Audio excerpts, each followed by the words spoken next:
কালকে হচ্ছে 5 তারিখ, ওকে। সো কালকে তোমাদের লাস্ট ক্লাস, ঠিক আছে। আগামীকাল তোমাদের শেষ ক্লাস ঈদের আগে, কারণ পরশু দিন চাঁদ রাত।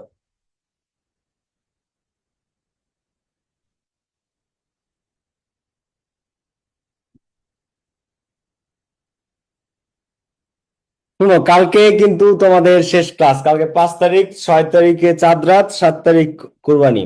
সো একটু কাজ বাজ থাকে, মানুষকে দাওয়াত টাওয়াত দিতে হয়, গরু টরু সবকিছুর বিষয়ে সময় দেওয়া লাগে।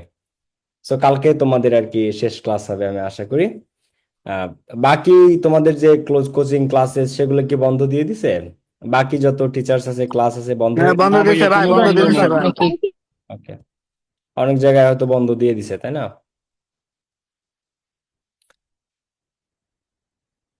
চলো আমরা শুরু করি। গতদিন আমরা নাসিরুদ্দিন হোজ্জা পর্যন্ত পড়েছিলাম। সো আমরা বেসিক্যালি পড়তেছি যেটা, সেটা হচ্ছে যে, দেখো একটা second, Buddha and the Purana, Alexander and পোরস, king Solomon. আজকে সব জোস জোস স্টোরি, বুঝছো? সব মজার মজার ঘটনাগুলো আজকে তোমরা পাবা। ওকে, আসো আমরা শুরু করি, হ্যাঁ। তা আমরা পড়তেছিলাম কোনটা? আমরা পড়তেছিলাম রিঅ্যারেঞ্জ দুই প্রকার, এর মধ্যে আমরা পড়ছিলাম কোনটা?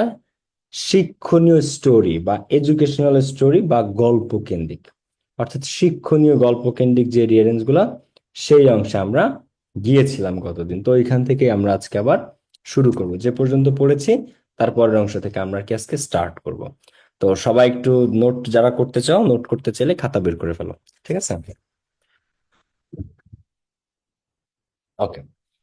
তো আহ গত দুইটা ক্লাস তোমাদের সর্বোচ্চ উপস্থিতি ছিল, আজকেও তোমাদের সর্বোচ্চ উপস্থিতি। তোমাদের আসলে ইন্টারেস্টিং লাগতেছে মেবি ক্লাসগুলো, এটা দেখে ভালো লাগলো।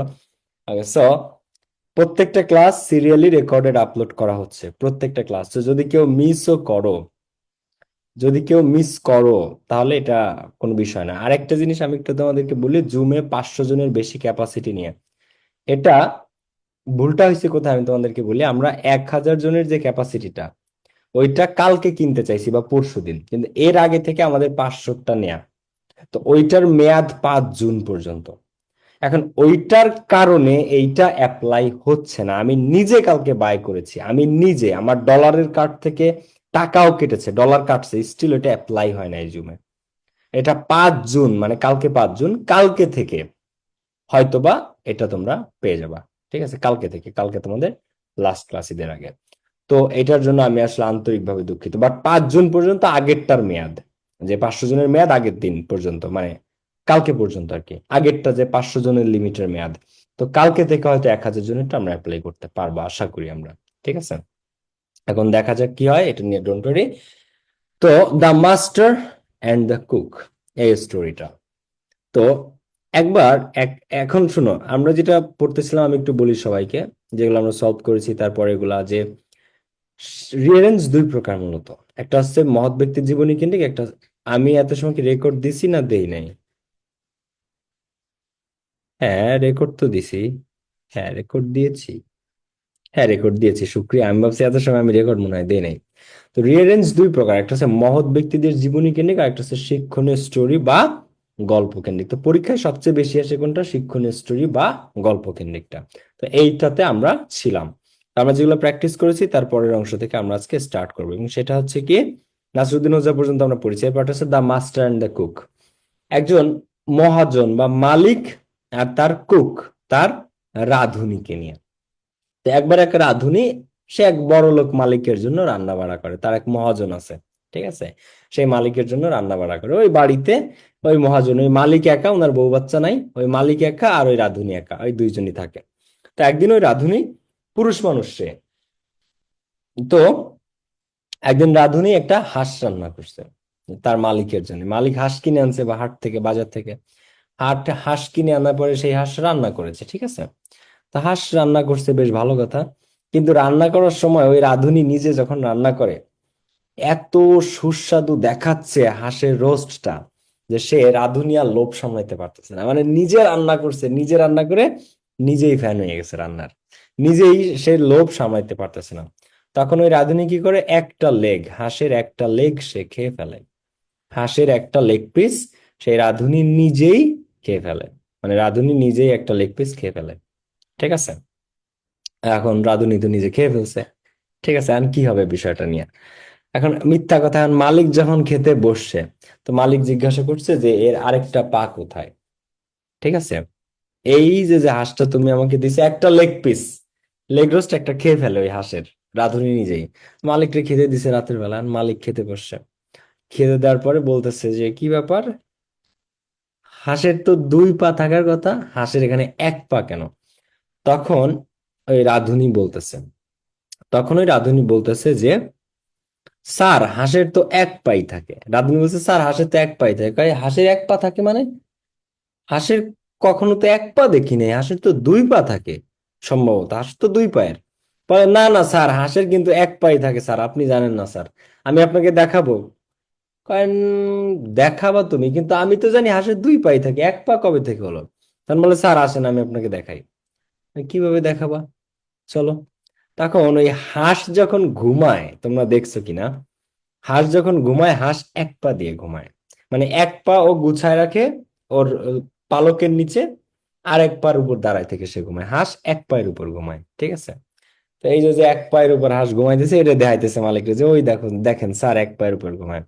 তখন মালিক একটু আগায় যে ওই হাঁসটাকে একটা দৌড়ানি দেয়। মালিক একটু আগায় যে হাঁসটাকে একটা ধাওয়া করে। তো ধাওয়া করলে হাঁস দুই পা বের করে দৌড় দেয়। ঠিক আছে, তখন মালিক বলে যে এখন রাধুনি তুমি দেখো তো এই হাঁসের কয় পা। বুঝছো, তখন হাঁস দৌড়াচ্ছে কয় পা দিয়ে, বলো এক পা দিয়ে না দুই পা দিয়ে? দুই পা দিয়ে। দুপা দিয়ে। তখন হ্যাঁ, তখন ওই রাধুনি মানে ধরা খেয়ে যায়। রাধুনি তখনই কট খেয়ে যায় যে না, আমি তো মিথ্যা কথা বলছি। তখন স্বীকার করে যে স্যার আসলে এই হাঁসের পাটা দেখে আমি আসলে আমার লোভ সামলাইতে পারি নাই, তাই আমি নিজেই খেয়ে ফেলেছি। তো আমরা এই স্টোরিটা সলভ করব। তো এই ধরনের স্টোরি বা গল্প কেন্দ্রিক রিয়ারেঞ্জ এরা শুরু হয় কি দিয়ে, মনে আছে তোমাদের?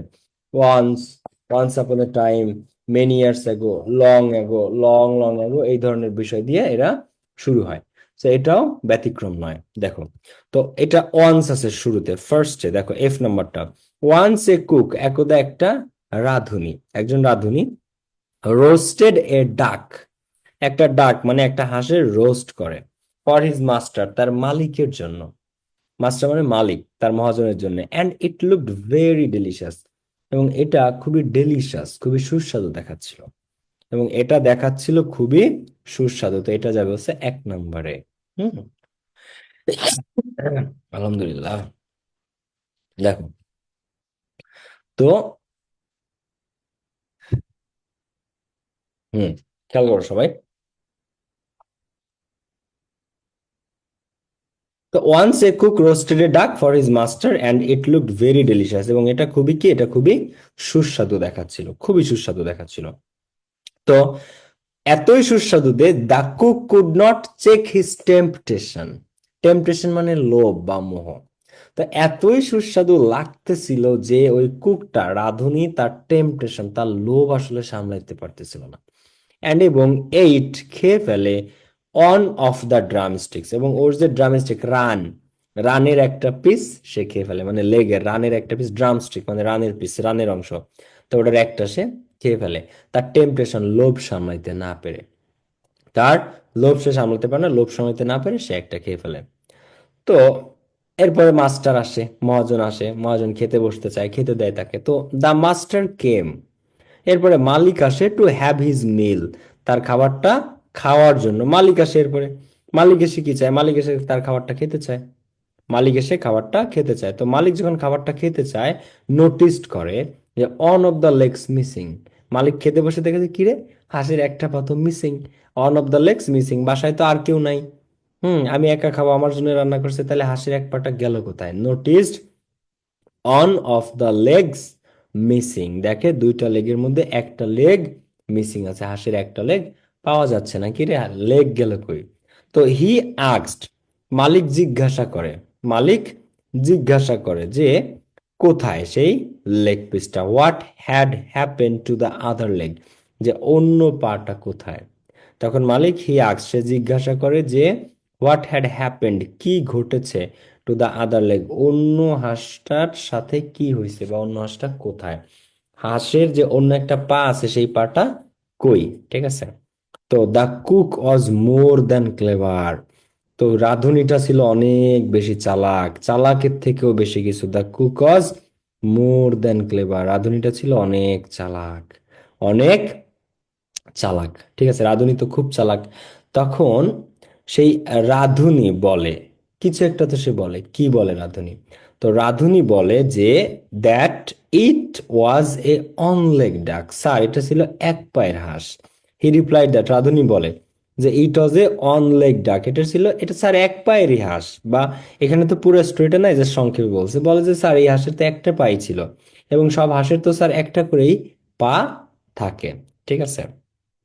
তো মালিক বলে যে না না না না, এরকম কিছু তো হওয়া সম্ভব না, তাই না? তাকে তো, মালিককে তো তুমি এত সহজে বোকা বানাইতে পারবা না, যে কি বলে হাঁসের এক পা থাকে মানে, ঠিক আছে, এটা কি সম্ভব নাকি? তো যখন সে বলতেছে যে এটা এক এক পায়ের হাঁস ছিল, তো the master was also very clever, মালিক ছিল খুবই চালাক, and was not be fooled so easily, এবং তাকে এত সহজে বোকা বানানো যাচ্ছিল না। মালিক ছিল অনেক চালাক, মালিক অনেক চালাক ছিল, এবং তাকে এত সহজে বোকা বানানো যাচ্ছিল না। তো হি সেইড দ্যাট, তখন সে বলে, দেয়ার ওয়াজ নো ওয়ান লেগ ডাক, অন লেগড ডাক বা এক পায়ের হাঁস বলতে কিছু নাই। অন লেগ ডাক বা এক পায়ের হাঁস বলতে কিছু নাই। ঠিক আছে, এই কথা বলে মালিক, যে কি বলো তুমি যে রাধুনি এক পায়ের হাঁস? তার মালিক বলে এক পায়ের হাঁস বলতে কোনো কিছু নাই। কিন্তু ওই রাধুনিটা ছিল খুবই একগুঁয়ে বা একঘেয়ে। The cook was very stubborn, রাধুনি তার কথা স্ট্রিক্ট যে না। হি অ্যাসার্টেড দ্যাট, সে জোর দিয়ে বলে রাধুনি যে দিস ডাক হ্যাড অনলি ওয়ান লেগ, এই হাঁসটার একটা পাই ছিল।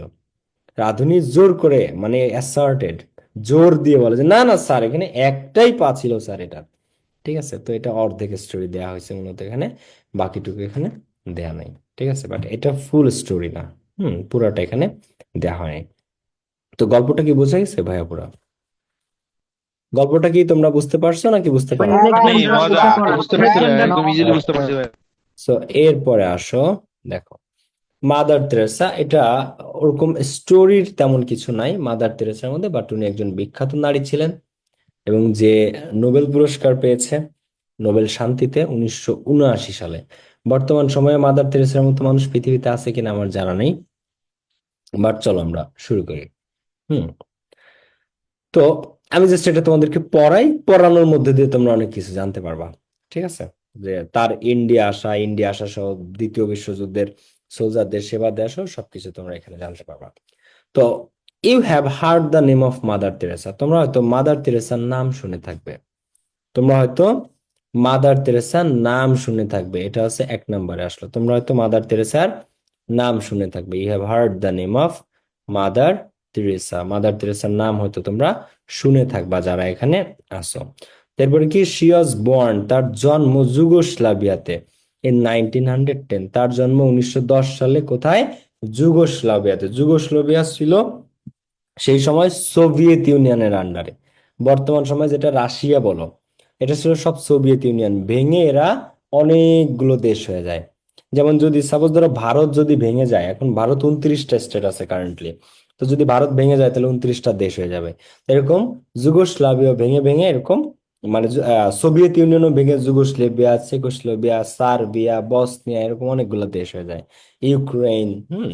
তো এরই একটা দেশ হচ্ছে, সোভিয়েত ইউনিয়ন ভেঙে যতগুলো দেশ হয় তার মধ্যে একটা দেশ হচ্ছে যুগোস্লাভিয়া। তো যুগোস্লাভিয়াতে 1910 সালে জন্মগ্রহণ করে মাদার তেরেসা। ঠিক আছে, হোয়েন শি ওয়াজ 18, যখন তার বয়স ছিল 18 বছর, আমি পড়াই তোমরা খেয়াল করো, যখন তার বয়স ছিল 18 বছর, she decided to B A নান, মাত্র 18 বছর বয়সে সে সিদ্ধান্ত নিয়েছিল যে সে একজন নান, সে একজন সন্ন্যাসী হবে। অ্যান্ড কেম টু কলকাতা, এবং এই জন্য সে কলকাতা এসেছিল।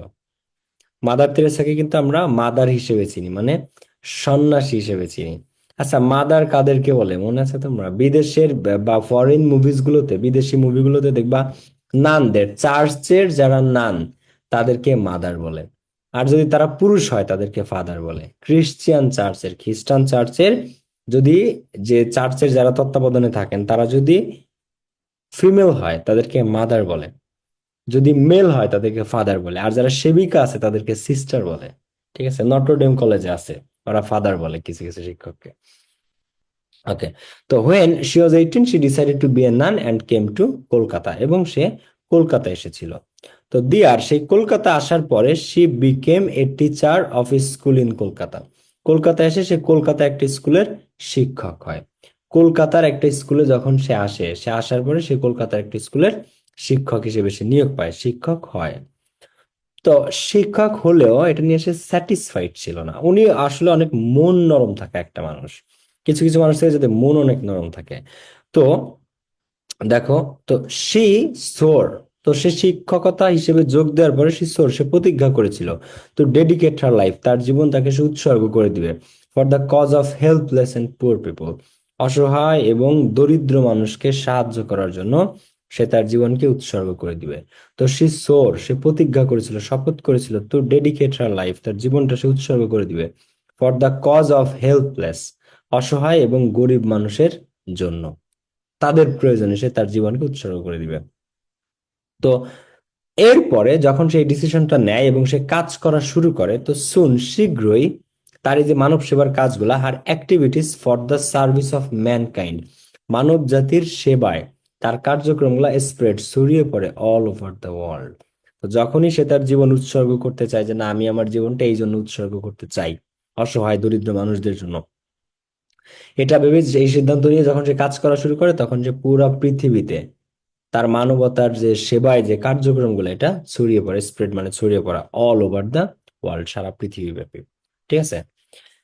এরপরে দেখো, তো she was on her hills as recognition, she was one of those, আছে দেখো, তো she was one of those people, সে এমন একজন মানুষ ছিলেন, সমস্ত মানুষদের মধ্যে এমন একটা মানুষ ছিলেন, হু ডেডিকেটেড দেয়ার লাইভস, যারা তাদের জীবনটা উৎসর্গ করে দিয়েছে two the service of mankind, মানবতার সেবায়।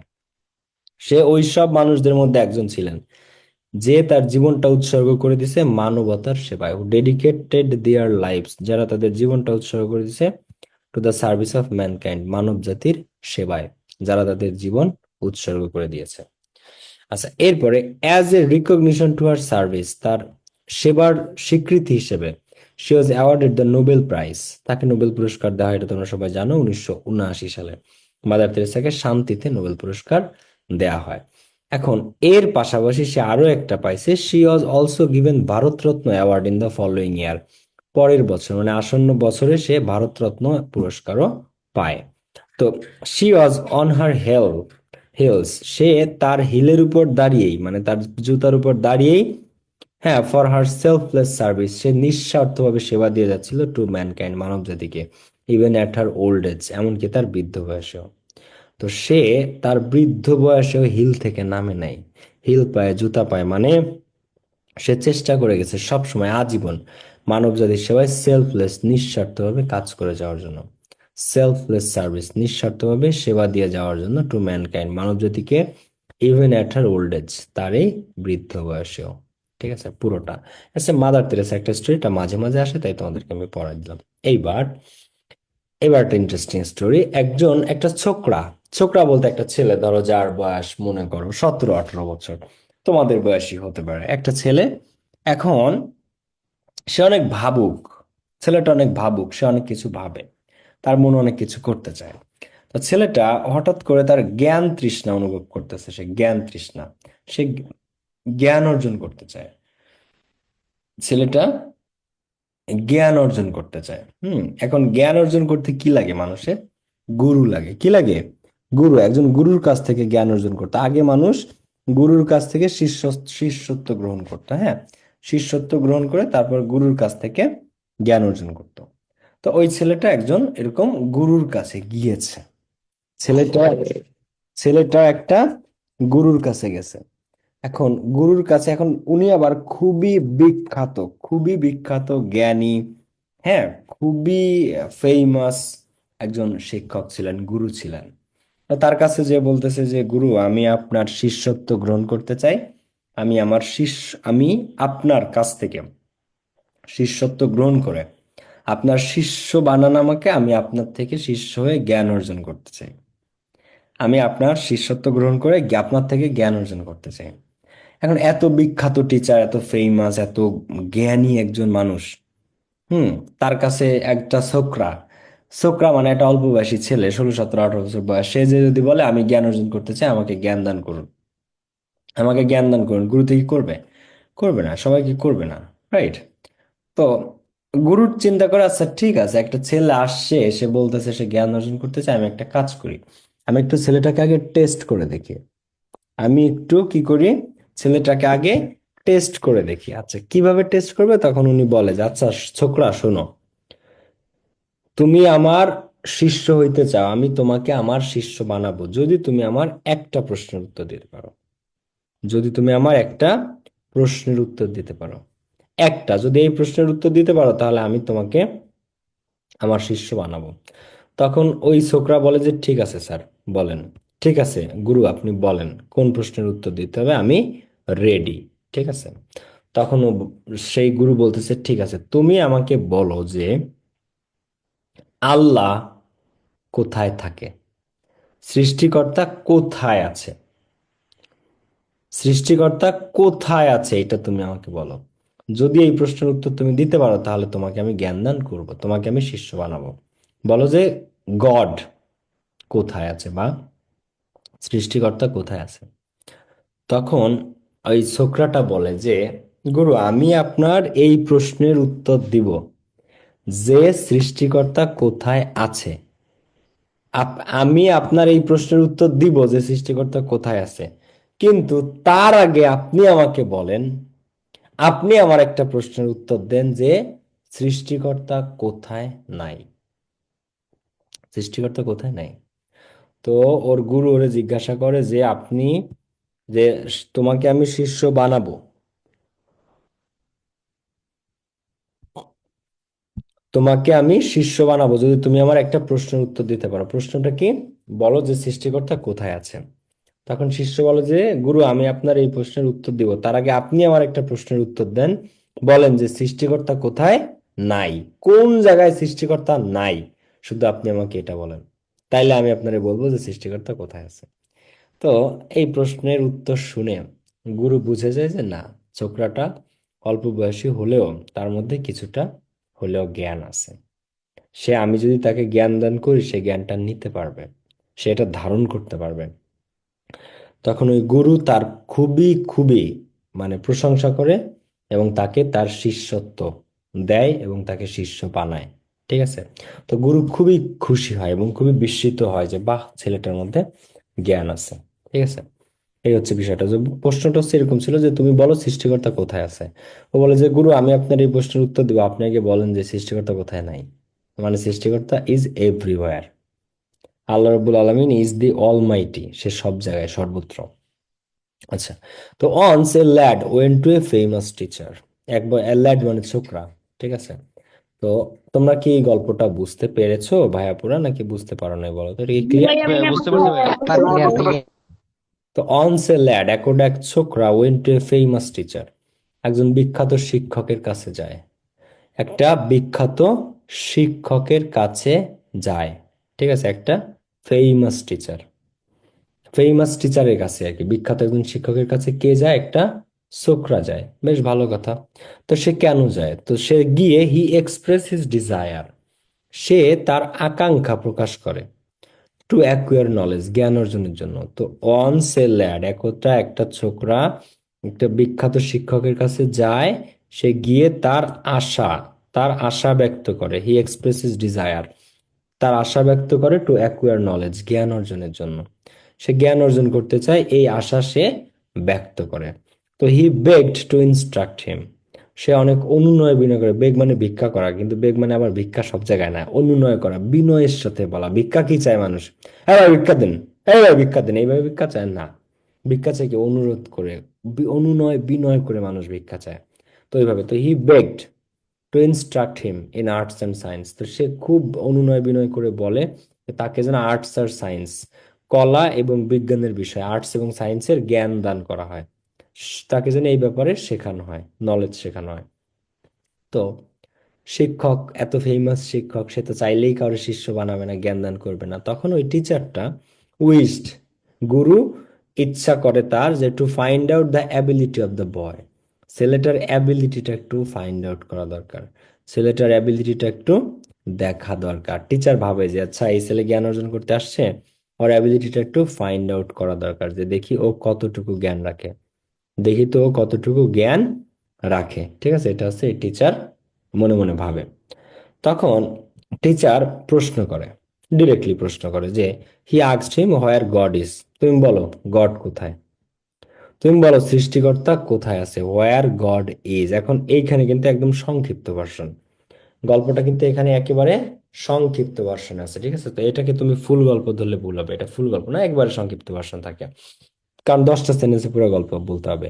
তো he asked him where God is, সে জিজ্ঞেস করে যে গড কোথায় বা সৃষ্টিকর্তা কোথায় আছেন।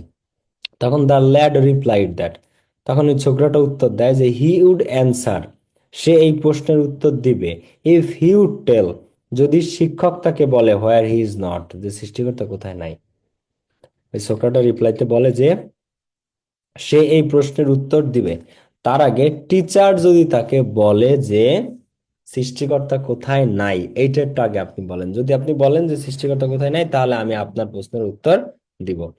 ঠিক আছে, এবার এই উত্তর শুনে সেই যে যে গুরু, সে তো খুবই খুবই খুশি হয়। গুরু এই কথা শুনে খুবই খুবই খুশি হয়, সে তার অনেক প্রশংসা করে। এখন দেখো যে তার যে বোধ শক্তি, তার যে বুদ্ধিমত্তা, যে এই প্রশ্নের উত্তরের মধ্য দিয়ে সেটা প্রকাশ পেয়েছে, যে আমি আপনার প্রশ্নের উত্তর দিব যে সৃষ্টিকর্তা কোথায় আছে, তার আগে আপনি একটু আমাকে বলেন যে সে কোথায় নাই। তো এই কথা শোনার পরে দ্য টিচার, এই শিক্ষক, থট হাইলি, তার ব্যাপারে খুবই উচ্চ ধারণা রাখে, অফ দ্য বয়েস আন্ডারস্ট্যান্ডিং, এই ছেলেটার বোধগম্য শক্তি, ছেলেটার বোধগম্য শক্তি, বোঝার শক্তি দেখে, তার আন্ডারস্ট্যান্ডিং দেখে, teacher thought highly of the বয়েস, ছেলেটা খুবই হাইলি, উচ্চ মাত্রায় তার মানে তার লেভেলটা ফুটাই তোলে, এবং শিক্ষক ভূয়সী প্রশংসা করে তার। ঠিক আছে, হি প্রেজড হিম হাইলি, শিক্ষক উচ্চ মাত্রায় তার প্রশংসা করে, আর টিচারও খুবই উচ্চ ধারণা পোষণ করে তার ব্যাপারে। তো ডি নাম্বারের পরে বি, তো শিক্ষক এতটাই খুশি হয় যে হি প্রেজড হিম হাইলি, সে তাকে হাইলি, ব্যাপক বা ভূয়সী ভাবে প্রশংসা করে, তাকে ব্যাপক বা ভূয়সী প্রশংসা করে। এরপরে the boy devoted himself to earning knowledge, he agreed to teach the lad. এখন এই দুইটার মধ্যে কি, এখন শিক্ষক বা গুরু তার প্রশংসা করার পরে হি অ্যাগ্রিড, শিক্ষক তার এই প্রশ্নের উত্তর শুনে রাজি হয়, টু টিচ দ্য ল্যাড, ওই ছোকরাকে শেখানোর জন্য, ওই ছোকরাকে বিদ্যা শেখানোর জন্য। অবশেষে হি অ্যাগ্রিড, শিক্ষক অ্যাগ্রিড হয়, টু টিচ দ্য ল্যাড, এই ছোকরাকে শিক্ষাদান করার জন্য। ঠিক আছে, তখন the boy devoted himself to earning knowledge, তখন ছেলেটা নিজেকে নিযুক্ত করে দেয়, মগ্ন করে দেয় এই গুরুর থেকে জ্ঞান অর্জনে। আর্নিং নলেজ, তখন থেকে জ্ঞান শিক্ষার জন্য গুরুর প্রতি তার শ্রদ্ধা সহ, জ্ঞানের প্রতি তার তৃষ্ণা সহ, জ্ঞান অর্জন করার জন্য সে ডিভোটেড, নিজেকে মগ্ন করে দেয়। ডিভোটেড মানে ভক্ত বা অনুরাগী বা মগ্ন।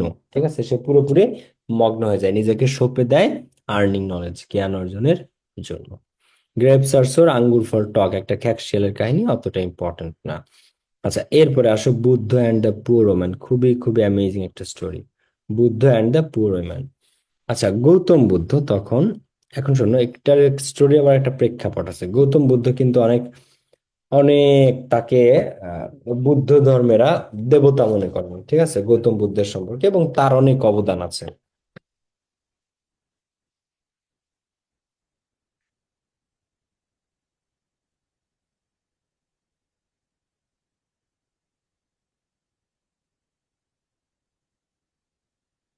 একটু পানি খাচ্ছিলাম, পানি খাচ্ছিলাম আমি, সরি।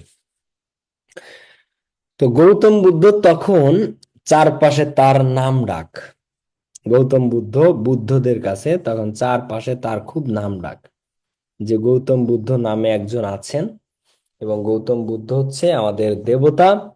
দেবতা মানে সে সব করতে পারে, দেবতা মানে কি, সে সব করতে পারে। মানুষ বা ধরো অনেকে মনে করে যে পীর, হ্যাঁ, মুসলমানদের যারা পীর আছে ইসলামে, অনেকে ভাবে যে পীররা সব করতে পারে, পীরেরা সব করতে পারে। ঠিক আছে, তো এরকম গৌতম বুদ্ধ তো দেবতা, সে সব করতে পারবে, এটা মানুষ ভাবতো। তো একবার এক বৃদ্ধ মহিলা, তো সে গৌতম বুদ্ধের কথা শুনছে, গৌতম বুদ্ধের অনেক নাম ডাক তখন চারপাশে। এখন ওই বৃদ্ধের ছিল একটাই পুত্র সন্তান, ওই বৃদ্ধ বিধবা মহিলা। ঠিক আছে, বিধবা মহিলা, তার স্বামী নাই, ছিল শুধু একটা মাত্র পুত্র সন্তান। এখন একটা রোগে সেই পুত্র সন্তান মারা গেছে, শুনে কিন্তু গল্প। বৃদ্ধ মহিলার একমাত্র অবলম্বন ওই একটা সন্তান, তার এই জগতে আর কেউ নাই, স্বামী নাই, মেয়ে নাই, আর কেউ নাই, শুধু একটাই ছেলে। এখন সেই ছেলেটা একটা রোগে মারা গেছে, সেই ছেলেটা রোগে আক্রান্ত হয়ে মারা গেছে। এখন একটা মাত্র ছেলে মারা গেছে ভাই, তার তো ওই মহিলার তো বুকটা ফেটে যাচ্ছে।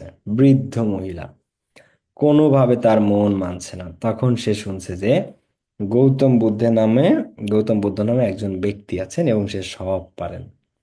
গৌতম বুদ্ধ নামে একজন আছেন এবং তিনি সব পারেন। তখন ওই মহিলাটা, তার ছেলের, ওই বৃদ্ধ মহিলা তার ছেলের ডেড বডিটা নিয়ে গৌতম বুদ্ধের কাছে চলে গেছে। ওই বৃদ্ধ মহিলা ডেড বডি নিয়ে গৌতম বুদ্ধের কাছে চলে গেছে, যে বলতেছে, তার কাছে কিছু কয়েন টাকা ছিল, কিছু কয়েন, কিছু মুদ্রা টুদ্রা ছিল, ওগুলা দিয়ে গৌতম বুদ্ধের দিকে দিয়ে বলতেছে যে আপনি আমার ছেলের প্রাণ ফিরায় দেন, আপনি আমার ছেলের প্রাণ ফিরায় দেন। এখন তুমি বলো তো, গৌতম বুদ্ধ কি কোনো মানুষের প্রাণ ফিরাই দিতে পারবে বা মৃত মানুষ জীবিত করতে পারবে? এটা কি সম্ভব? এই পৃথিবীতে আজ পর্যন্ত কেউ কোনো মৃত মানুষকে জীবিত করতে পারছে? আজ পর্যন্ত বলো, কেউ, এই পৃথিবীর কেউ মৃত মানুষকে জীবন্ত করতে পারে নাই, আজও পর্যন্ত কেউ পারে নাই। তো এখন গৌতম বুদ্ধ সহ সবাই জানে যে মৃত মানুষকে জীবিত করা সম্ভব না, কিন্তু ওই মহিলা কয়টা কয়েন মুদ্রা নিয়ে গৌতম বুদ্ধের দিকে ছুড়ে দিয়ে বলতেছে যে আপনি আমার সন্তানকে জীবিত করে দেন। এখন গৌতম বুদ্ধ তারা বোঝাচ্ছে, দেখেন মা, আসলে আহ, যিনি মারা যায় তাকে তো আর জীবিত করা যায় না। আপনি আপনার ছেলেটাকে নিয়ে সৎকার করে দেন, সৎকার করে দেন বলতে মাটি দিয়ে দেন, অন্ত্যেষ্টিক্রিয়া করে দেন, মানে সৎকার করে দেন। তাকে শ্মশানে নিয়ে পোড়ায় ফেলেন, বা যেটা করে আর কি, যে ধর্মের মানুষজন যেটা করে, কবর দেন, যেটা করুক। তো আপনি আপনার সন্তানকে সৎকার করে ফেলেন। কিন্তু ওই মহিলা আরো জোরে চিল্লায় কাঁদতেছে, মহিলা আরো জোরে চিৎকার করে কাঁদতেছে, না না, আমার একমাত্র সম্বল, আমার অবলম্বন, আমার একমাত্র মানে সোনার চান, সে মারা গেছে, আপনি প্লিজ তার জীবনটা ফিরাই দেন, আপনি তার জীবন ফিরাই দিতে হবে। সে খুব চিৎকার করে কাঁদতেছে।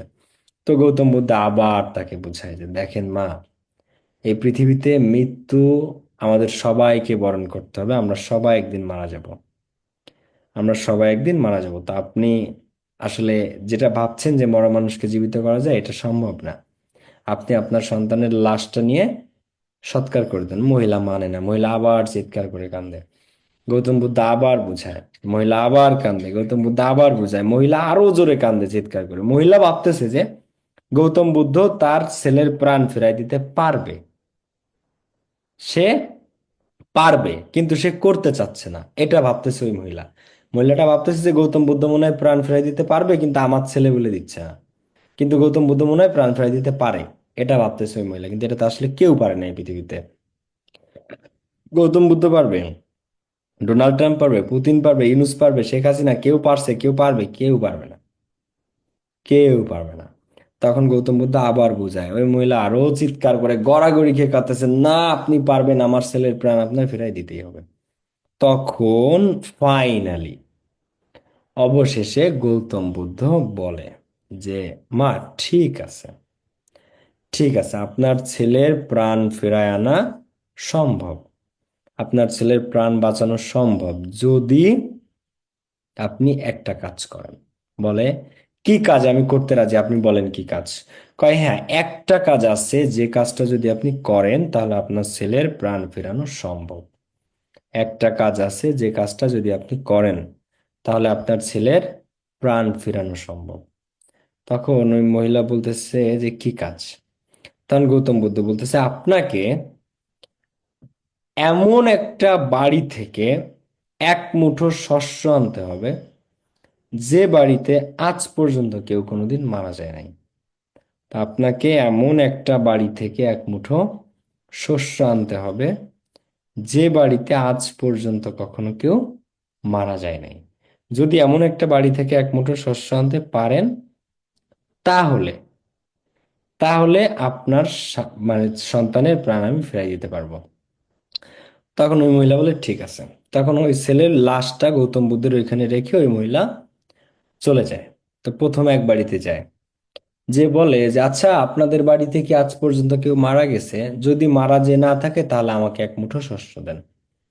তো ওই বাসা থেকে বলে যে গত বছর আমার নানা মারা গেছে। পরের বাড়িতে যায়, আচ্ছা পাশের বাড়িতে, আচ্ছা আপনার বাসায়, আপনাদের বাড়ি থেকে আজ পর্যন্ত কেউ মারা গেছে? যদি মারা যে না থাকে তাহলে আমাকে এক মুঠো শস্য দেন। বলে যে গত 2 বছর আগে আমার বাবা মারা গেছিল। আরেক বাড়িতে যে বলে যে আপনাদের বাড়ি থেকে আজ পর্যন্ত কেউ মারা গেছে? যে বাড়িতে যাচ্ছে এই কথা সে বলতেছে, আপনাদের বাড়ি থেকে আজ পর্যন্ত কেউ মারা গেছে? যদি মারা যে না থাকে আমাকে এক মুঠো শস্য দেন। আর বাড়িতে বলে যে দেখেন আমার নাতি মারা গেছে, দেখেন আমার পত্নী মারা গেছে, দেখেন আমার জামাই আমার স্বামী মারা গেছে, আমার ছেলে মারা গেছে, মেয়ে মারা গেছে, হ্যাঁ আমার খালা মারা গেছে, খালু মারা গেছে, মামা মারা গেছে, মামি মারা গেছে। যে বাসায় যায় দেখে যে প্রত্যেকটা পরিবার, আরেক বাসায় যায় যে বলে আচ্ছা আমাকে এক মুঠো শস্য দিতে পারবেন যদি আপনাদের বাড়িতে আজ পর্যন্ত কেউ মারা যে না থাকে? বলে যে না, দেখেন কয়দিন আগে আমার হাজবেন্ড মারা গেছে। তো যে বাড়িতেই যাচ্ছে সব বাড়ি থেকে তাকে বলতেছে তাদের কেউ না কেউ, কেউ না কেউ মারা গেছে। প্রত্যেক পরিবারই হারিয়েছে, প্রত্যেক পরিবার, কোনো বাড়ি থেকে সে এক মুঠো শস্য আনতে পারে না। যে বাড়িতে যায় সবাই বলে তারা কাউকে না কাউকে হারিয়েছে। তো এই বাড়ি থেকে বাড়িতে ঘুরতে ঘুরতে ঘুরতে ঘুরতে ওই মহিলার মধ্যে আসলে একটা অনুধাবন হয়ে যায়, একটা বুদ্ধি তার মধ্যে উপলব্ধি হয় যে না আসলে মৃত্যু একটা খুবই স্বাভাবিক ঘটনা। পৃথিবীতে সবাইকে মারা যেতে হবে, সব বাড়ি থেকে কেউ না কেউ মারা গিয়েছে, তো মৃত্যু একটা খুবই স্বাভাবিক ঘটনা, মৃত্যু একটা খুবই স্বাভাবিক ঘটনা। প্রত্যেককেই, প্রত্যেক বাড়ি থেকেই কাউকে না কাউকে মরতে হয়েছে। তখন সে বুঝতে পারে যে না আসলে তার ছেলেটাও যে মারা গেছে এটা একটা স্বাভাবিক ঘটনা। তার ছেলের মতো অনেকেই অনেক পরিবারের অনেককে হারিয়েছে। তখন সে তার ভুলটা বুঝতে পারে যে না আসলে মরা মানুষের প্রাণ ফেরানো সম্ভব না, সবাইকে মরতে হয়, আমাকেও মরতে হবে। তখন সে গৌতম বুদ্ধের কাছে যায়, গিয়ে ক্ষমা প্রার্থনা করে। গৌতম বুদ্ধের কাছ থেকে সে ক্ষমা চায়, তাকে যন্ত্রণা দেওয়ার জন্য, তাকে প্যারা দেওয়ার জন্য সে ক্ষমা চায়। ঠিক আছে, যে আমার ভুল হয়েছে, আমি এটা করা আমার ঠিক হয়নি। আচ্ছা, তো এই হচ্ছে গল্পটা। তো চলো আমরা একটু এটা প্র্যাকটিস করি। A poor women once came to Buddha. একটা গরিব মহিলা একবার বুদ্ধর কাছে আসছে। একটা গরিব মহিলা একবার গৌতম বুদ্ধের কাছে এসেছে। ঠিক আছে, a poor women once came to Buddha. এই গরিব মহিলা একবার বুদ্ধের কাছে এসেছে। ঠিক আছে, বেশ ভালো কথা, আসছে। এবার তার দাবিটা কি, সে কি নিয়ে আসছে বলো? তার দাবিটা কি, সে কি নিয়ে আসছে? তার ছেলের ডেড বডিটা। তো শি আস্কড হিম, এটা কিন্তু একদম শর্ট ফর্ম। তো শি আস্কড হিম, সে গৌতম বুদ্ধকে জিজ্ঞাসা করে whether he could give her any medicine, সে কি তাকে কোনো মেডিসিন দিতে পারবে, to restore her dead child, তার মৃত সন্তানটাকে ফিরায় আনার জন্য, টু লাইফ, তার মৃত সন্তানের প্রাণ ফিরায় দেওয়ার জন্য। সে চিৎকার করে কান্না করে আর বলে যে সে কোনো মেডিসিন দিতে পারবে কিনা তার ছেলের প্রাণ ফিরায় আনার জন্য। এটা অ্যাকচুয়ালি স্টোরিটা শর্ট ফর্মে এবং একটা অন্যভাবে লেখা আর কি। কিন্তু ঘটনাটা হচ্ছে যে সে চিৎকার করে কাঁদে আর বলে যে আপনার, আমার ছেলে প্রাণ ফিরে দিতে হবে। তো যাই হোক, সে জিজ্ঞাসা করে যে কি ওষুধ বা আছে, বা সে কিছু করতে পারবে কিনা তার ছেলের প্রাণ ফেরানোর জন্য। সে কিছু করতে পারবে কিনা তার ছেলের প্রাণ ফিরিয়ে দেওয়ার জন্য। ওকে, এরপরে আসো আমরা একটু সামনের দিকে আগাই। কারণ এই কথা সে বলতেছে। হুম, দেখো এরপরে তো গৌতম বুদ্ধ বলে যে তাকে বুঝায় প্রথমে যে আসলে তো দেখে মরা মানুষ ফিরে আসে না, কিন্তু সে মহিলা বুঝবে না।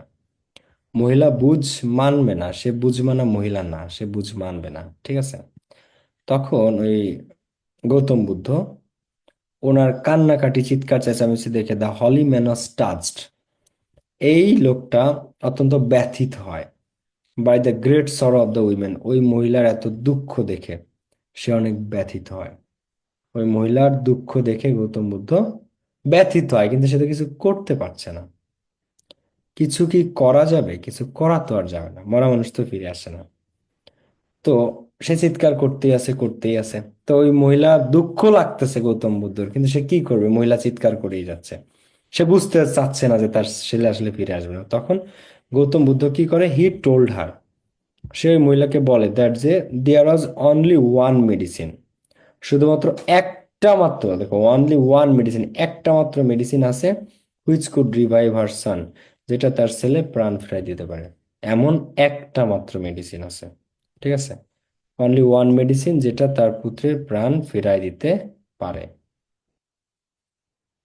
বেশ ভালো কথা। এবার মহিলা তো বলে রাজি। ঠিক আছে, কি মেডিসিন আপনি বলেন, কি মেডিসিন আপনি বলেন। তো তখন Gautam Buddha, he told her, Gautam Buddha তাকে বলে, to bring a handful of mustard, এক মুঠো মাস্টার্ড, সরিষার বীজ, মাস্টার্ড সিডস মানে সরিষার বীজ আনতে, ফ্রম এ হাউস মানে এক মুঠো শস্য বা শস্য বুঝো, যেটা থেকে সরিষা হয় ওটাকে শস্য বলে। তো bring a handful of mustard seed, এক মুঠো শস্য আনতে, সরিষার বীজ আনতে, ফ্রম এ হাউস এমন একটা বাড়ি থেকে, হোয়ার যেখানে, ডেথ হ্যাড নেভার এন্টার্ড, যে বাসায় কখনো কোনোদিন মৃত্যু প্রবেশ করে নাই। তো হি টোল্ড হার, সে তাকে বলে, হ্যান্ডফুল অফ মাস্টার্ড সিডস, এক মুঠো সরিষার বীজ বা শস্য আনতে, ফ্রম এ হাউস একটা বাড়ি থেকে, হোয়ার যে বাড়িতে, ডেথ হ্যাড নেভার এন্টার্ড, যে বাড়িতে আজ পর্যন্ত কোনোদিন মৃত্যু প্রবেশ করে নাই, মানে যে বাসার আজ পর্যন্ত কেউ কোনোদিন মারা যায় নাই, এমন একটা বাড়ি থেকে এক মুঠো শস্য আনতে হবে। বেশ ভালো কথা। এই কথা বলে কে? গৌতম বুদ্ধ। তখন দ্য সরোফুল মাদার, দুঃখ ভারাক্রান্ত ওই মা, ওয়েন্ট যায়, ফ্রম ডোর টু ডোর, এক দুয়ার থেকে আরেক দুয়ারে যাচ্ছে, সিকিং দ্য মাস্টার্ড সিড, সরিষার ফুল, সরিষার বীজ খুঁজতে, বাট কিন্তু, অ্যাট এভরি ডোর স্টেপ, কিন্তু প্রত্যেকটা বাড়িতে, she mate with sad replies, তাকে সবাই স্যাড রিপ্লাই দিচ্ছিল। মানে প্রত্যেকটা বাড়িতে সবাই তাকে দুঃখজনক রিপ্লাই দিচ্ছিল, দুঃখের রিপ্লাই দিচ্ছিল। প্রত্যেকটা বাড়িতে সবাই তাকে অত্যন্ত দুঃখের রিপ্লাই দিচ্ছিল, কোনো বাড়ি থেকে আর কি সে পাচ্ছিল না, ঠিক আছে, আনতে। সবাই তাকে স্যাড রিপ্লাই দিচ্ছে। তো কি ধরনের স্যাড রিপ্লাই আমরা একটু দেখি যে কেমন ধরনের রিপ্লাই দেয়। একজন বলতেছে যে, one said, I have lost my, এটা কিন্তু অনেক সংক্ষিপ্ত ফর্মে দেয়, ঠিক আছে, অনেক সংক্ষিপ্ত ফর্মে দেয়। তো একজন বলতেছে, I have lost my husband, আমি আমার স্বামীকে হারিয়েছি। আমি আমার কি করেছি, আমি আমার স্বামীকে হারিয়েছি। আবার আরেক বাড়ি যায়, পাশের বাড়ি যায়, সে অ্যানাদার সাইড, আরেকজন বলে, আওয়ার ইয়াঙ্গার চাইল্ড, আমাদের ছোট বাচ্চাটা, ছোট বাচ্চাটা, ইয়াংগেস্ট চাইল্ডটা, সবচেয়ে ছোটটা, ডায়েড লাস্ট ইয়ার, গত বছর আমার ছোট সন্তানটা মারা গেছে। এক বাড়িতে যায়, সে বাড়ি বলে, I have lost my husband, আমি আমার স্বামীকে হারিয়েছি। আরেক বাড়িতে যায়, তারা বলে, আমি আমার ইয়াং বাচ্চাটাকে হারিয়েছি। আচ্ছা, এরপরে ওই মহিলা আরেক বাড়ি যায়, তখন সে বলে, আমি আমার নাতিকে হারাইছি। আরেক বাড়ি যায়, আমার বাবা মারা গেছে। আরেক বাড়ি যায়, আমার খালা মারা গেছে, মামি মারা গেছে, মারা মামি, একটা বলতে থাকে। তো তখন ওই মহিলা, সে রিটার্ন উইথ হ্যাভি হার্ট, সে অনেক ভারাক্রান্ত মন নিয়ে ওই গ্রেট টিচার, মহান শিক্ষক, মহান গুরু গৌতম বুদ্ধের কাছে যায়, and told him the result of her great search, এবং সে যে এই যে ব্যাপক খোঁজাখুঁজির যে রেজাল্টটা, ফলাফলটা সে তাকে জানায় যে আসলে কোনো বাড়ি থেকেই সে কোনো শস্য পায় নাই। এই রেজাল্টটা সে গৌতম বুদ্ধকে জানায়। কেন পায় নাই? কারণ প্রত্যেক বাড়ি বলে, কেউ তার হাজবেন্ডকে হারাইছে, কেউ তার ছোট বাচ্চাকে হারাইছে, কেউ তার বড়টাকে হারাইছে, এরকম বলে। দেন বুদ্ধ টোল্ড হার অ্যাফেকশনেটলি, তখন গৌতম বুদ্ধ তাকে, একটাই অপশন বাকি আছে, তখন গৌতম বুদ্ধ তাকে অ্যাফেকশনেটলি, স্নেহের সাথে বলে যে, she must not think much of her own grief, তার নিজের দুঃখ নিয়ে তার এত চিন্তা করা উচিত না। সিন্স, যেহেতু, সরো অ্যান্ড ডেথ, দুঃখ এবং মৃত্যু, দুঃখ, মৃত্যু আর কমন টু অল, এইগুলা সবার কাছে কমন, এইগুলা সবাই ফেস করে, তাই দুঃখ এবং মৃত্যু নিয়ে এত কষ্ট পেতে নাই। যে চলে যাবার সে চলে যাবে, এটা গৌতম বুদ্ধ আর কি বলে, যে দেখেন, এই যে যে দুঃখ, মৃত্যুর দুঃখ এবং মৃত্যু, এটা সবার জন্য কমন, সব ভাষায় আছে, তো এটা নিয়ে আপনি মন খারাপ করবেন না। ঠিক আছে, এখন আর চারটা স্টোরি বাকি থাকবে, এই চারটা আমি কালকে পড়বো। আমি আজকে গরুর হাটে গেছিলাম, আমি অত্যন্ত ক্লান্ত, বুঝছো? আমি আজকে খুবই খুবই ক্লান্ত। আমি ক্লাসটা ভাবছি, একবার ভাবছি যে ক্যান্সেল করে দিই, বাট আমি ক্যান্সেল করি নাই। আমি বললাম যে না, পড়াই ওদেরকে। তো কালকে তোমাদের রিয়ারেঞ্জের লাস্ট ক্লাস হবে। কালকে একটা আলেকজান্ডারের গল্প পড়াবো, তোমরা জাস্ট মুগ্ধ হয়ে শুধু শুনবা। আলেকজান্ডারের স্টোরি এত জোস, এত জোস, তোমরা মুগ্ধ হয়ে যাবা যে ভাইয়া, আলেকজান্ডারের এই গল্প এতদিন কেন জানি নাই। সো কালকে ক্লাস কেউ মিস দিও না, আলেকজান্ডারের স্টোরিটা আমরা পড়বো কালকে, রিয়ারেঞ্জের লাস্ট ক্লাস এবং ঈদের আগে শেষ ক্লাস। তো সবাই ভালো থাকো। আমি আসলে খুবই ক্লান্ত। বাই দ্য গরু কিনেছি, আলহামদুলিল্লাহ গরু কিনেছি, অল গুড। কিন্তু অনেক ক্লান্ত আমি। ঠিক আছে, তো কালকে ক্লাসে আবার দেখা হবে। সবাই ভালো থাকো, সুস্থ থাকো, আমাকে আজকে ছেড়ে দাও। আসসালামু আলাইকুম, টেক কেয়ার, বাই বাই।